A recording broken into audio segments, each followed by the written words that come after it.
Let's go, kita buktikan siapa yang layak ke pusingan seterusnya. Tak ada yang layak selain kita orang. Korang tim water break sudah belakang. Let's go, comeback kita, let's go. Mantap. Let's go. Satu gol lagi, comeback. Oi, pakai otak jaga tu, pakai otak. Aduh, pening betul lah korang ni. Coach, jaket cuba pakai betul-betul. Macam apa dah tengok, aduh. Alahai, baru je nak stall. Let's go, jangan leka. Tambah lagi gol kita. Kelas kata-kata dia abangku. Ni, aku berikan bantuan untukmu. Santai bang. Tapin. Let's go, comeback kita. Let's go. Hoi, dah oi. Meremang aku. Wish, macam tu je dia orang comeback. Alhamdulillah ya Allah. Terima kasih ya Allah. Semoga boleh sampai ke final perjalanan kami. Amin. Oi dek, dekat tim kau ada tempat lagi tak?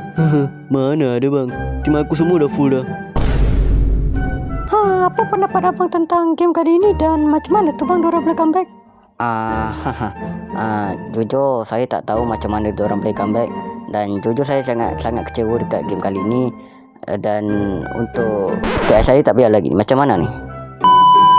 Saya sebenarnya nak terima kasih dekat coach saya sebab bagi saya main untuk game kali ni. Walaupun dia agak gila sikit, tapi terima kasih coach, saya dapat buktikan saya terbaik kat atas padang. Okay, terima kasih.